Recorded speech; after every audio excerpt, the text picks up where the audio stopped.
이재명 민주당 대표의 측근들이 검찰의 고강도 수사를 받고 있지 않습니까? 일차적으로 이재명 대표의 아주 핵심 측근인 김용 민주연구원 부원장이 지난달 22일 구속이 돼가지고 지난 대선 경선 때 8억 4,700만 원의 돈을 남욱동 대장동 일당으로부터 이렇게 받은 그 내용에 대한 수사를 받고 있는데 김용희가 완전히 모르쇠랄까? 묵비권을 행사하면서 버티기에 들어가 있다고 그러네요. 이 묵비권 잘 행사한 사람이 그 조국 아닙니까 옛날에? 네. 예.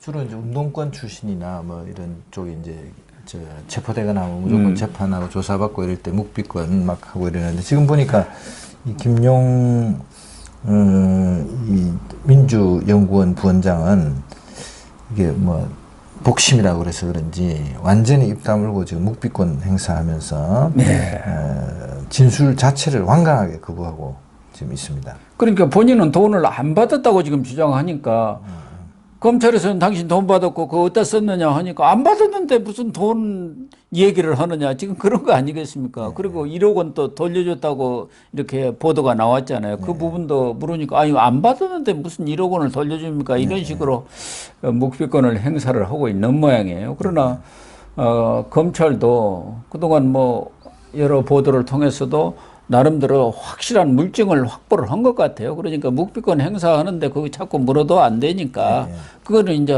기소를 하면 재판에 가서는 묵비권 행사를 뭐 자기한테 불리한 것은 하겠지만 검찰이 증거를 또 증언을 들이대면 입을 다물 수는 없을 거 아닙니까? 지금 보니까 일단 이제 이 휴대폰을 이제 압수했지만 이게 휴대폰 자체의 그 비밀번호 제출 거부하고 있는데 이게 아이폰인 것 같아요 보니까. 그런 것 같습니다. 한동훈 장관도 안 했잖아요. 못 풀어가지고 못했죠. 비밀번호를 안 그래서 합치죠. 비밀번호 해제를 못해서 디지털 분석도 못하고 지금 들고 있고 본인이 이제 완강하게 이제 아예 그냥 뭐 원인부터 없었다고 지금 주장하고 있는 거 아니에요? 근데 그래도 지금 이제 유동규 전 본부장이 이제 휴대전화 클라우드 비밀번호까지 다 넘겨 있는데 그 방 안에 이제 정진상 민주당 대표실 정무조원실장 등 10여 명의 방들이 여러 개 있었잖아요. 뭐 정무방이라는 게 이제 가장 핵심인 모양이에요. 자기들 이너서클 이른바. 그래서 그 안에서 이제 뭐 대화 내용도 있고 그 다음에는 그 돈을 넣은 가방 뭐 여러 가지 배달에 관한 증거 이런 것들을 가지고 계속 이제 추궁을 하는데. 지금 이게 보니까 이제 이미 구속 기한이 한 번 연장돼 가지고 7일까지는 이제 만료가 되는 거예요. 그래서 그러니까 더 연장 기소를 해야죠. 더 연장하기보다는 그때까지 수사해서 그때까지 드러난 거 가지고 일단 그 정치자금법 위반 혐의 플러스 그다음에 이제 저 지방선거 앞두고 이제 유 전 본부장한테 1억 받은 혐의까지 합쳐가지고. 그 2014년이죠. 그건 뇌물이죠. 요게 이제 공소시효가 달라가지고 정치자금 같은 거 뭐 7년이 되고 이렇게 해서 애매한 것들이 있는가 봐요. 그래서 여기서 합쳐가지고 포괄 일제 여러 가지 이제 행위를 구성해서 하나의 범죄로 이제 묶어서 그냥 기소하는 거죠. 그러면 그 안에 이제 뭐 여러 가지 혐의들이 들어갈 거 아닙니까? 그래서 이제 기소하는 것도 검토 중인 것으로 지금 이제 알려졌습니다. 그래서 검찰하고 나름대로 김용호고 양측에서 머리 싸움을 치열하게 하는 모양이에요. 어차피 이게 사건은 벌어진 것이고 뭐 이 돈이 넘어간 것은 유동규 증언이나 이런 것으로 봐서는 거의 뭐 100%라고 봐야죠. 그러나 김용호로서도 자기로서도 최소한의 어떤 뭐 형량이 떨어지더라도 그렇게 받으려는 것이고 또 이재명과 관계를 감안할 때 당장은 불기는 좀 쉽지는 않지 않겠나. 그러나 이 정치자금법도 5년 이하란 말이에요. 최소한도 3, 4년은 받는다는 것이 법조인들의 대체적인 의견들이더라고요. 거기다가 이 뇌물죄 이게 있지 않습니까? 1억 이상이면 10년 이상입니다. 이것은 하한이 없고 10년 이상으로 이렇게 되어 있기 때문에 아마 김용도 지금으로서는 뭐 이제 뒤에 조사에 들어갈 정진상이가 어떻게 나오느냐도 문제지만은 일단 여러 가지 사안들이 복잡하게 얽히면서 이재명까지도 수사 상황으로 들어가고 기소가 되면은 마음이 바뀔 수도 있지 않겠습니까? 예, 나도 살아야겠다. 자칫하다가는 감옥에서 10년 이상 보내고 나면 뭐 정치고 뭐고 다 끝나는 거 아닙니까? 그래서 이 김용희가 과연 언제 입을 여느냐는 그것도 문제이고, 또 이 김용을 지금 검찰이 조사를 하면서 주로 대장동 관계를 주로 물어본다고 하네요. 그러니까 김용희가 성남 시의원을 2010년에서부터 2018년까지 했지 않습니까? 그래서 이재명 당시 성남시장이 이 대장동 사업 그와 관련한 내용은 김용희가 환히 지금 알고 있는 거 아닙니까? 자기들끼리 의형제도 맺었잖아요. 김만배 뭐 정진상 해가지고 그런 내용에 이제 주로 묻는 것은 결과적으로 김용희가 알고 있는 것을 털어놓은 것을 가지고 이재명하고 배임이라든가 이런 것으로 좀 엮어나가려고 하는 것 아니겠습니까? 이게 뭐 이재명 그 대표, 당시 성남시장 경기지사 전 얘기를 이제 뭐 잡아내지 못하면 사실 꼬리 자르기로 다 끝나는 건 허망한 수사잖아요, 사실은. 그 밑에 뭐 옥심이든 무슨 측근이든 그 사람들 잡아넣는 게 지금 목표는 아니지 않겠습니까? 그래서 저수지도 빨리 찾아가지고 그 저수지에 고여있던 돈들이 누구 돈인지 어떻게 흘러갔는지 이제 그런 것들을 이제 검찰이 잘 파내야 되는 거죠. 그 저수지 중에 이제 가장 핵심적인 것이 천화동인 1호 700억 아니겠습니까? 뭐 저쪽에 쌍방울에서 돈이 들어오고 뭐 여기저기 백현동에서도 들어오고 뭐 여러 가지 위례에서도 들어왔겠지만 가장 큰 돈으로 딱 이렇게 큰 저수지에 지금은 그거는 쓰지도 않고 꼼짝 말라 하고 있는 게 700억 아니겠습니까? 과연 이 700억이 누구 것이냐? 이게 지금 서로 주장들이 달라요. 주장이 완전히 여기 지금 가장 핵심이거든요. 그 김만배 씨는 뭐 왔다 갔다 하고 결국은 뭐 내 건 아니다 했다가 또 뭐 내 거라고 그러고 그러고 뭐 있습니다. 여러 군데 그분이라고 그러죠. 그분. 그러니까 그 정영학 그 회계사 주장 다르고 그 유동규 다르고 변호사 다르고 유동규 다르고 정민용 전 도계공 사업팀장 제작사업팀장 발언 다 다르고 다 달라가지고 이게 근데 이제 남욱이가 지난달 28일이죠. 대장동 재판에서 아주 결정적인 증언을 했지 않습니까? 거기서 전에 정영학이를 이제 이렇게 추궁을 하면서 아니 그 녹취록이라든가 거기에 다 나와 있는 대로 김만배가 이야기했지 않느냐. 나는 25% 지분 먹고 떨어지고 빠지고 나도 12.5%뿐이 안 돼. 나머지는 다 이재명 측이라고 했어요. 측. 이재명이 아니고. 그 이재명 거다. 이렇게 이야기한 건 당신 들었지. 물론 뭐 정영학이는 글쎄 뭐 거기까지는 자기가 들은 것 같지는 않고 좀 부인을 했습니다만 정영학이도 아주 뭐 좀 영민한 사람이랄까 아니면 약은 사람이랄까 그런 사람인데 여기에 이제 결정적으로 검찰로서는 아주 중요한 증언을 확보한 거 아닙니까? 이재명 측이라고 하면 여러 사람이 다 들어갈 거 아니에요, 거기에. 그렇죠. 이게 뭐 이 진술 주목하고 근데 이제 조금 더 명확한 증거를 뽑아내야 되는데 그걸 이제 뽑아내야죠. 지금 뭐 김용이라든가 이런 데서 이 지난번에 받았던 그 경선 자금 그것은 묻는 것에 10%뿐이 안 되고 나머지 90%는 대장동 사업과 관련해서 묻는다는 거 아닙니까? 그러니까 검찰로서도 뭔가 꼬투리를 좀 잡아보겠다. 뭔가 좀 여기가 이제 제대로 잡혀야 이제 대선 자금 수사로 이어져가지고 그렇죠.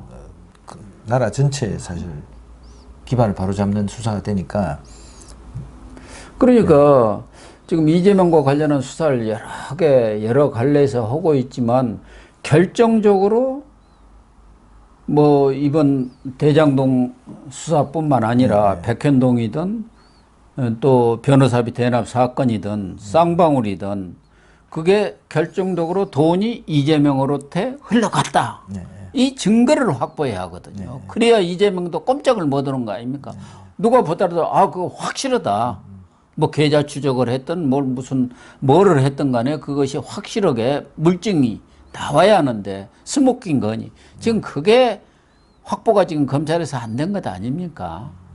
그게 없으면은 제1야당의 대표에다가 169석을 가진 이 민주당 대권 주자, 네.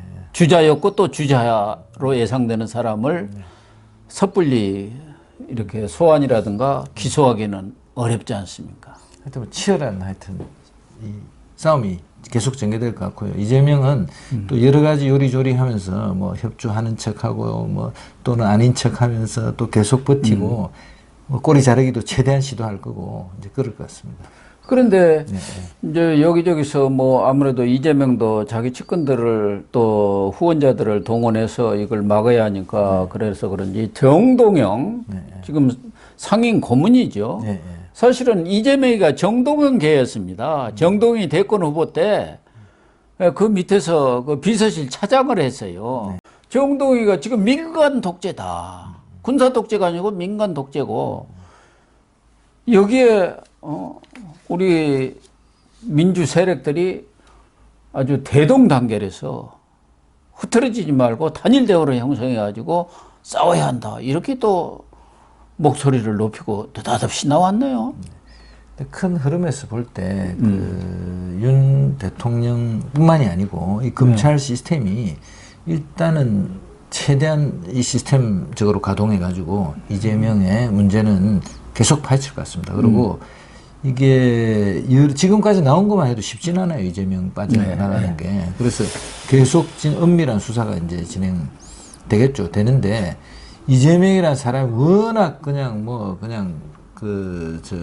없이 버티고 거짓말도 잘하고 이런 거 아니에요. 수완도 좋고. 그래서 얼마나 이제 이 사람이 이제 뭐 버티게 될 것이냐가 문제인데 결국은 뭐 사필 규정이 되지 않겠습니까? 그래서 정동영 이야기는 과거 이해창 전 한나라당 총재 그 차타기 사건이 있었지 않습니까? 대선자금. 그 당시에도 노무현은 이해창 총재가 그때는 이해창 총재가 먼저 가버렸어요. 검찰이 출두해서 모든 게 내 잘못이다. 내가 시켰다. 하는데 깔끔하게 뭐 사법 처리 안 하고 끝냈다. 이게 정치다. 또 본인도 이명박 대통령 시절에 그 BBK 사건, 다스는 누구 것이냐. 그때 그렇게 앞장서서 했는데도 나중에 뭐 그걸 가지고 기소를 한다든가 뭐 수사한다든가 그런 거 없이 깔끔하게 정리한 거. 이게 정치인데 지금은 정치는 사라지고 검찰 독재만 하고 있다. 이게 민간 독재로 갈 아주 조짐을 보이고 있다. 이렇게 나와 있어요. 그러나 뭐 윤석열 대통령이 수사는 수사로 하고 문재인 수사도 마찬가지 아닙니까? 나중에 정치적 결단을 어떻게 내리냐는 게 별개의 문제 아닙니까? 맞습니다. 완전 별개의 문제죠. 먼저 이제 그 사실관계부터 밝혀야죠.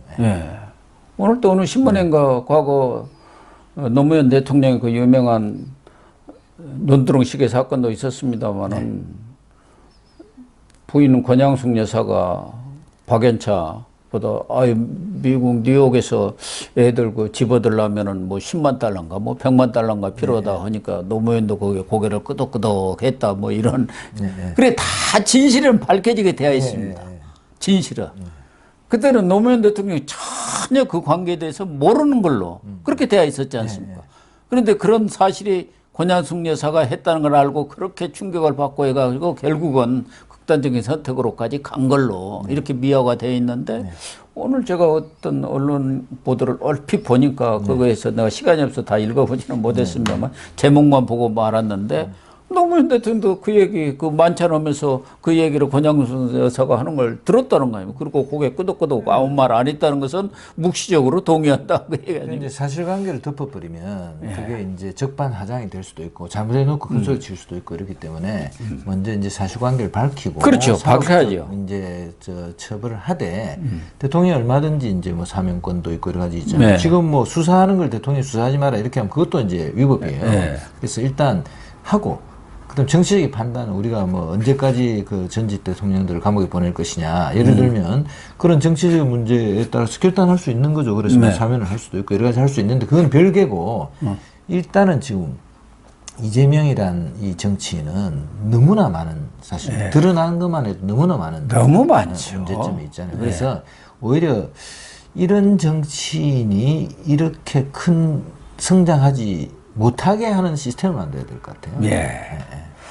그러니까 이재명 수사도 뭐 윤석열 대통령 시절에 와서 이루어졌다면 모르지만 문재인 대통령 때 자기들끼리 경선 과정에서 그 문제가 터진 거 아닙니까? 대장동 사건도. 그래가지고 검찰이 수사를 하다가 너무 이 사안이 크고 그러니까 또 이재명한테 뭔가 마이너스 요인이 될 것 같은 게 덮어버렸던 것을 지금 수사를 하는 것이고, 문재인 대통령과 관련된 여러 가지 사건 수사들 이런 부분에 대해서는 지금 속도 조절을 하고 있는 거 아니겠어요? 네네. 경우에 따라서는 역사적 사실로서의 그런 비리라든가 이런 것은 밝히되, 뭐 오토게이트 사건이 이렇게 닉슨 대통령도 사면으로 딱 끝났지 않습니까? 후임 대통령이 사면, 그리고 시골로 내려가서 조용히 여생을 보내게 이렇게 엄면으로서 마무리를 지었으니까 벌써부터 이거 무슨 왜 수사를 하느냐 이렇게 문제를 제기하고 나서는 것은 정동영 지금 상임 고문도 과거에 이명박 전 대통령하고 1대1 대통령 선거전을 벌였던 분 아닙니까? 그리고 야당에서는 뭐 오래전에 당의장도 하고 당대표도 한 정치 원로급에 들어가는 사람인데, 물론 뭐 이재명 이 대표를 지원 사격한다고 그런 말을 했는지 모르겠지만, 이러다 보면은 자꾸 그런 세력들이 늘어나지 않겠습니까? 그런 것들이 걱정이죠. 바로 잡아야죠, 일단 해서. 예. 네, 오늘 방송 여기서 마치도록 하겠습니다. 시청해 주셔서 감사합니다.